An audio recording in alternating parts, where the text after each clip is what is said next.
আমি নরিন সুলতানা এখন নবম শ্রেণীর সকল শিক্ষার্থীদের শেরদি আব্দুল্লাহ স্কুল অ্যান্ড কলেজের পক্ষ হতে আজকের অনলাইন ক্লাসটিতে স্বাগত জানাচ্ছি। শিক্ষার্থী বন্ধুরা, আমি তোমাদের জন্য গণিতের উপরে আরো একটি ক্লাস আজকে করছি। আমি আজকে তোমাদের জন্য বীজগণিত অংশের অনুশীলনী 4.1 এটিতে আজকে ক্লাসটি করব। তো তোমরা প্রত্যেকে তৈরি হয়ে যাও। আমরা ইতিমধ্যে এই অনুশীলনীটি শুরু করেছি, নিশ্চয়ই তোমরা বাসায় প্র্যাকটিস করছো। তো তারই ধারাবাহিকতায় আমরা সামনের ক্লাসে বা আজকের ক্লাসটি এগিয়ে নিয়ে যাচ্ছি। তো তোমরা প্রত্যেকে তৈরি হও। আজকে আমি তোমাদের জন্য প্রথমে যে প্রবলেমটি উপস্থাপন করছি তা হলো 18 থেকে 18তে বলা হয়েছে কি যে সমাধান করতে হবে। কি সমাধান করতে হবে আমরা প্রশ্নটি আমি দেখে নিচ্ছি। 2 to the power twice x plus 1 is equal to 128। এটিকে আমাকে সমাধান করে নিতে হবে এবং অবশ্যই সূচকীয় পদ্ধতি অ্যাপ্লাই করে। তাহলে আমরা যাচ্ছি 18 নম্বরটা আমরা করার চেষ্টা করছি। 18 নম্বরের প্রবলেমটি আমরা আগে উপস্থাপন করছি। 2 to the power twice x plus 1 is equal to 128।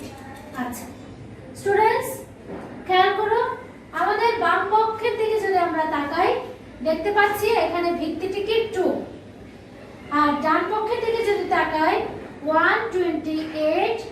এই সংখ্যাটিকে আমরা কিন্তু 2 বেজে নিয়ে নিতে পারি, অর্থাৎ 2 to the power 7 is equal to 128। তোমরা লসাগু করেও দেখতে পারো।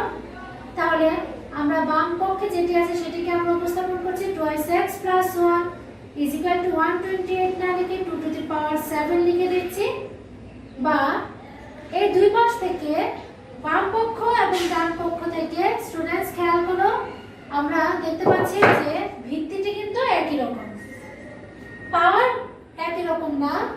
অর্থাৎ বাম পক্ষে ভিত্তির উপর যে পাওয়ারটি রয়েছে সেটা হচ্ছে twice x plus 1, আর ডান পক্ষে 2 এর পাওয়ারটি হচ্ছে কি 7। পাওয়ার একই রকম নয়, কিন্তু ভিত্তি বা বেজ এখানে একই রকম। তাহলে যেহেতু ভিত্তিটি একই রকম তাহলে আমরা এই ভিত্তি ক্যান্সেল করে দিতে পারি। তাহলে যদি ভিত্তি ক্যান্সেল হয়ে যায় তাহলে পাওয়ারে বাম পক্ষ এবং ডান পক্ষ আমরা সমান দেখিয়ে দিতে পারি। তাহলে twice x plus 1 is equal to কি হচ্ছে 7, বা twice x is equal to 7।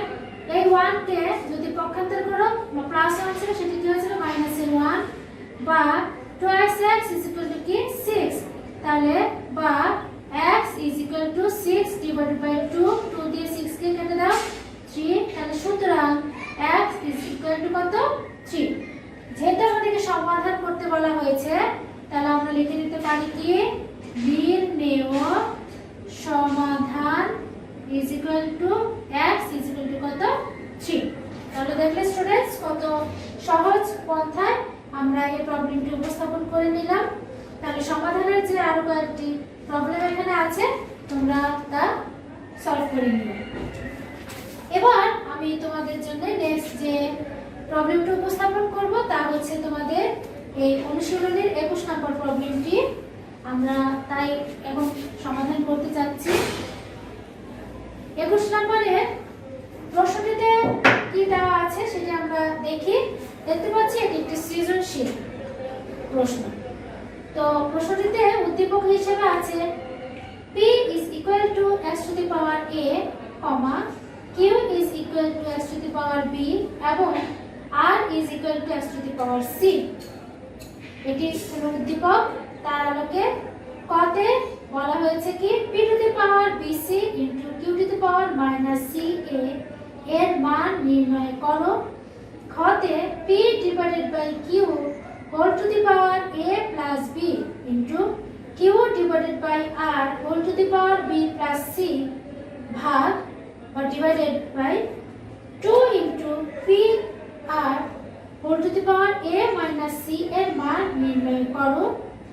এবং গতে বলা হয়েছে দেখাও যে p divided by q whole to the power a square plus ab plus b square into q q divided by r whole to the power b square plus bc plus c square into r divided by p whole to the power c square plus ca plus a square is equal to 1. তাহলে চলো students আমরা এটি কেমন করে solve করতে হয় তা দেখে নিচ্ছি। 21 ক নাম্বারটি আমরা প্রথমে দেখছি। 21 বলা হয়েছে কি p to the power bc into q to the power minus ca এর মান নির্ণয় করো। অর্থাৎ আমাদের যে উদ্দীপকে p q এবং r এর মান দেওয়া রয়েছে সেখান থেকে আমরা শুধুমাত্র এখানে p এবং q এর মান দুটি উল্লেখ করে নিচ্ছি, মানে আমাদের প্রয়োজন অনুসারে যা লাগছে আমরা তাই এখানে উল্লেখ করে নিচ্ছি। তাহলে আমরা বলতে পারি কি দেওয়া আছে, কি দেওয়া আছে শিক্ষার্থী বন্ধুরা, p is equal to x to the power a এবং q is equal to x to the power b। তাহলে এখন কি আছে p to the power bc into q to the power minus ca। তাহলে নেক্সট লাইনে আমরা যাচ্ছি। তো এখানে p না লিখে p এর যে মানটি আছে সেটা আমরা লিখে দেব। তাই লিখছি x to the power a whole to the power bc into তে আমরা দিচ্ছি q এর মান কত x to the power b whole to the power minus ca। Next line x to the power a দিয়ে যদি bc কে গুণ করি a b c into x to the power b into minus c এর কত হবে minus A a b c। দেখতে পাচ্ছ students এখানে ভিত্তিতে আমরা x আচ্ছা দুটি থেকে একটি x নিয়ে নিচ্ছি। তাহলে পাওয়ার গুলো কেমন করে সংযুক্ত হবে সেটা আমরা নিশ্চয়ই ইতিমধ্যে জেনে গিয়েছি। যেহেতু এখানে মধ্যে গুণের সম্পর্ক আছে সেই জন্য পাওয়ারটি কেমন হবে যোগ আকারে সম্পর্কিত হবে। তাহলে প্লাসে মাইনাসে মাইনাস, যেহেতু এটির মান মাইনাস a b c তাহলে প্লাসে মাইনাসে মাইনাসে a b c। Next line is equal to x to the power plus এর a b c মাইনাস এর a b c কি হয়ে যাবে 0। তাহলে x টু দি পাওয়ার 0 মানটি কত হবে স্টুডেন্টস সূচকীয় নিয়মে এটির মান হচ্ছে কত 1। তাহলে সুতরাং যেই মানটি আমরা বের করতে চাচ্ছি এত ইজ ইকুয়াল টু কত 1। আচ্ছা তাহলে খ এর মানে আমরা যাচ্ছি। খতেও আমরা দেখতে পেলাম কি আবার আমরা প্রশ্নটা যদি দেখি p divided by q whole to the power a plus b into q divided by r whole to the power b plus c divided by 2 into rp whole to the power a minus c এর মান নির্ণয় করো।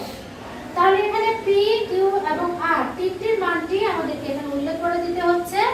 তাহলে আমরা এখান থেকে শুরু করতে পারি যে দেওয়া আছে p is equal to এত q is equal to এত।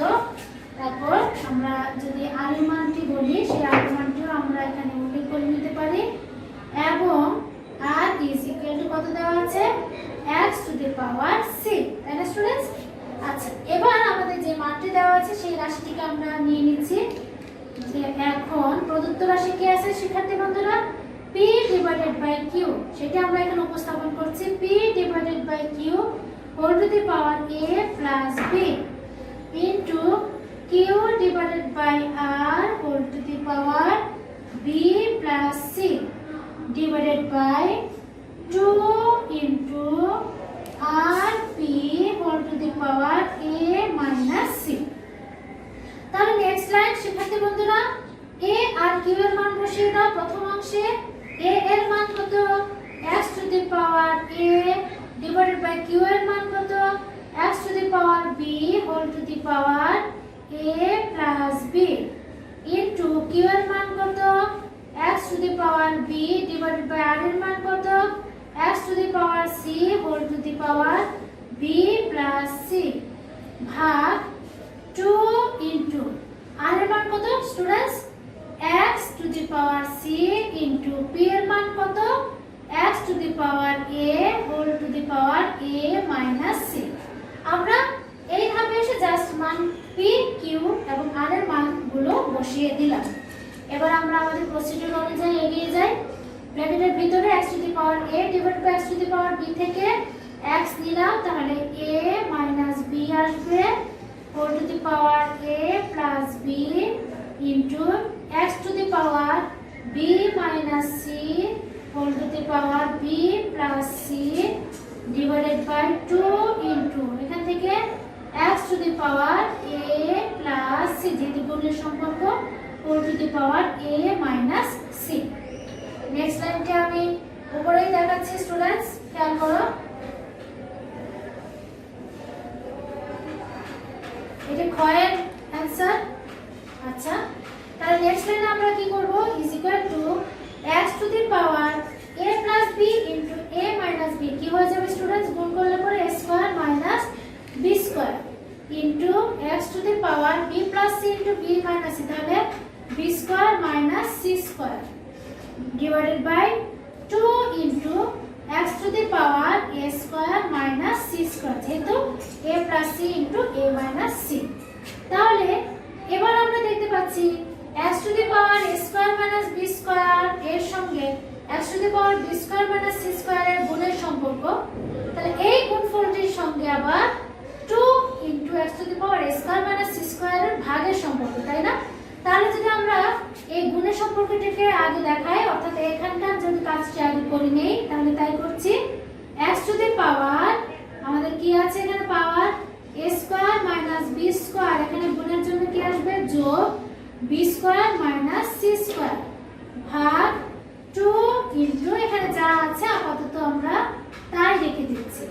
তারপর দেখো নেক্সট লাইন, b স্কয়ার প্লাসে মাইনাসে কাটা যাচ্ছে, তাহলে a square minus c square ভাগ, এই পর্যায়ে এসে আমরা কি করে দিতে পারি স্টুডেন্টস, দেখো তো খেয়াল করে, আমরা যদি এখানে এইটুকুকে এভাবে লিখি, দেখো তো করা যাচ্ছে কিনা।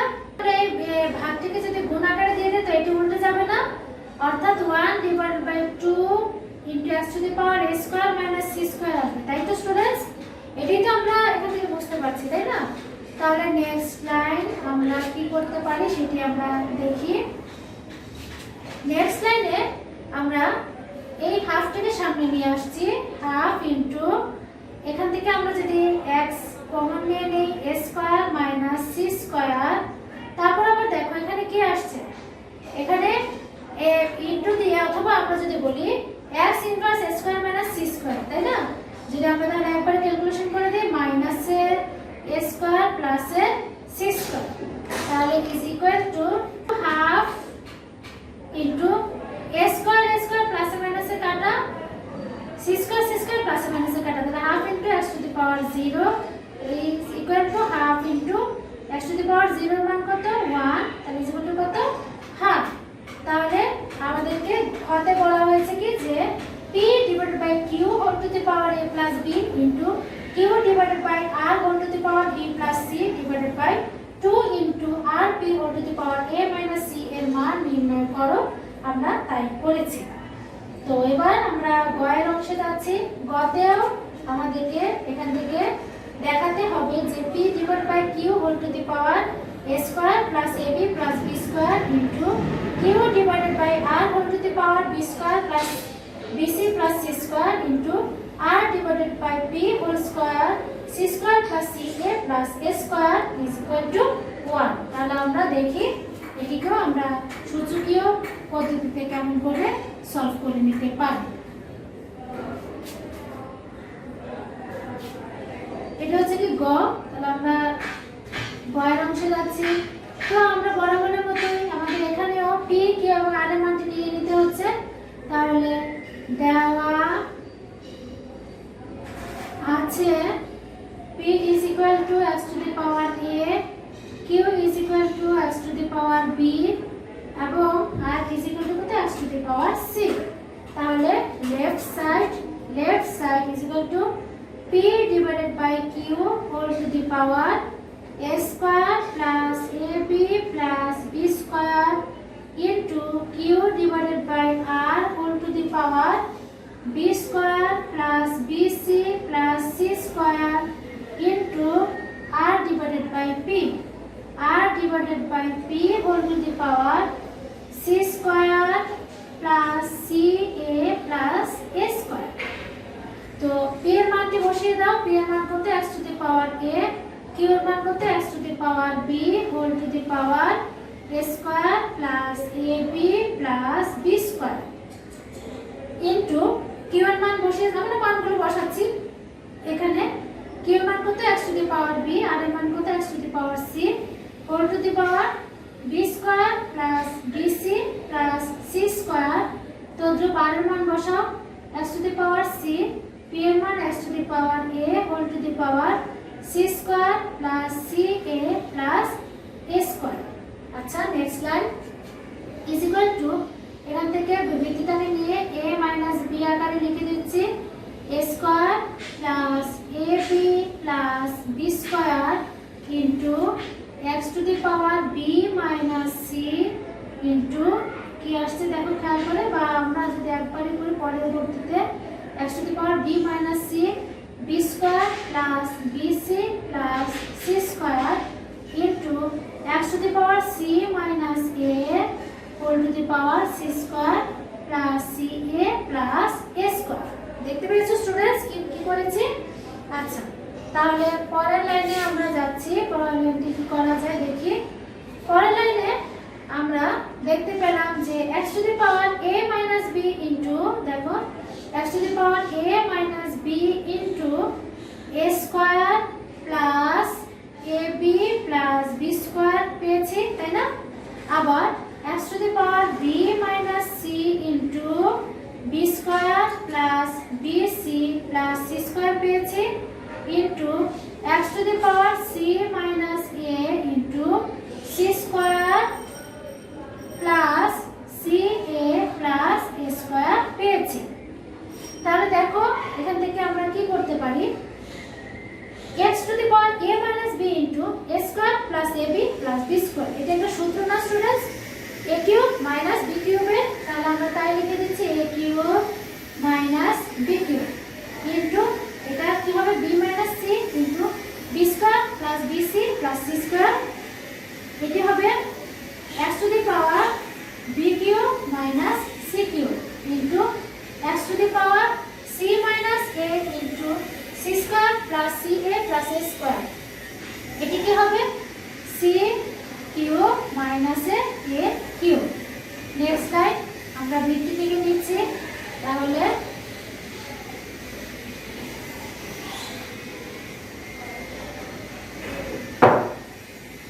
পাওয়ারগুলোকে আমরা সম্পর্কিত করেছি a cube minus b cube plus b cube minus c cube plus c cube minus a cube is equal to x to the power প্লাসের a কিউব মাইনাসের a কিউব প্লাসের c কিউব মাইনাসের c কিউব মাইনাসের b cube প্লাসের b cube x to the power 0 is equal to এর মান কত 1।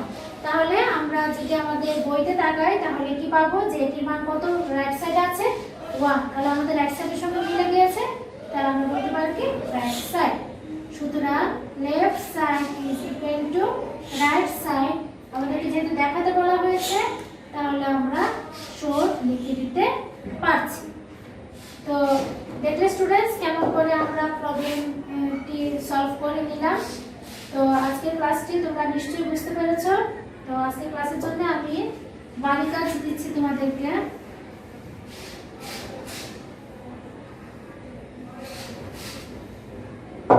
বাড়ি কাজ হিসেবে নাও